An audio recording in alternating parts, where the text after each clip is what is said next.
ಒಂದು, ಈ ಸರ್ಕಾರಕ್ಕೆ ದೀನ ದಲಿತರ ಬಗ್ಗೆ ಕಳಕಳಿ ಕಾಳಜಿ ಇಲ್ಲ.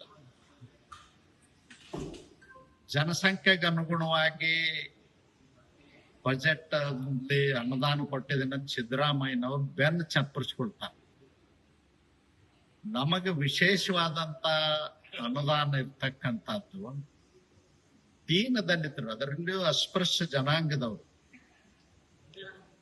ಏನ್ ಸಾಮಾಜಿಕವಾಗಿ, ಶೈಕ್ಷಣಿಕವಾಗಿ, ಆರ್ಥಿಕವಾಗಿ ಸಾವಿರಾರು ವರ್ಷಗಳಿಂದ ತುಡಿತಕ್ಕೊಳಗಾಗಿದ್ದಾರೋ ಅವ್ರನ್ನ ಮೇಲೆ ಎತ್ತೋದಕ್ಕಾಗಿ ವಿಶೇಷವಾದಂತ ಅನುದಾನವನ್ನ ಕೊಡ್ತಕ್ಕಂತ ವ್ಯವಸ್ಥೆ ಇದೆ. ಆ ಅನುದಾನವನ್ನ ದುರ್ಬಳಕೆ ಮಾಡ್ಕೊಂಡು ಬಡವರ ಮನಸ್ಸು ಕದ್ದು ವೋಟ್ ಬ್ಯಾಂಕ್ ರಾಜಕಾರಣ ಮಾಡ್ಕೊಂಡು ಅಧಿಕಾರಕ್ಕೆ ಪಡೆಯುವುದಕ್ಕಾಗಿ ಅಲ್ಲ.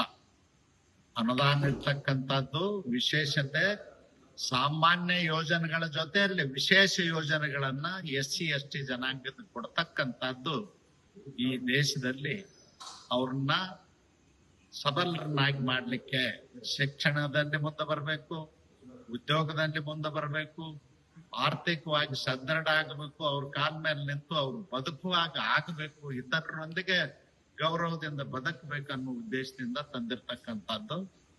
ಇವತ್ತು ಕಾಂಗ್ರೆಸ್ ಆಡಳಿತ ಎಲ್ಲೆಲ್ಲಿದೆ ಅದೇ ರೀತಿಯಾಗಿ ದುರ್ಬಳಕೆ ಮಾಡಿಕೊಂಡು ವೋಟ್ ಬ್ಯಾಂಕ್ ರಾಜಕಾರಣ ಮಾಡಿದಾರ.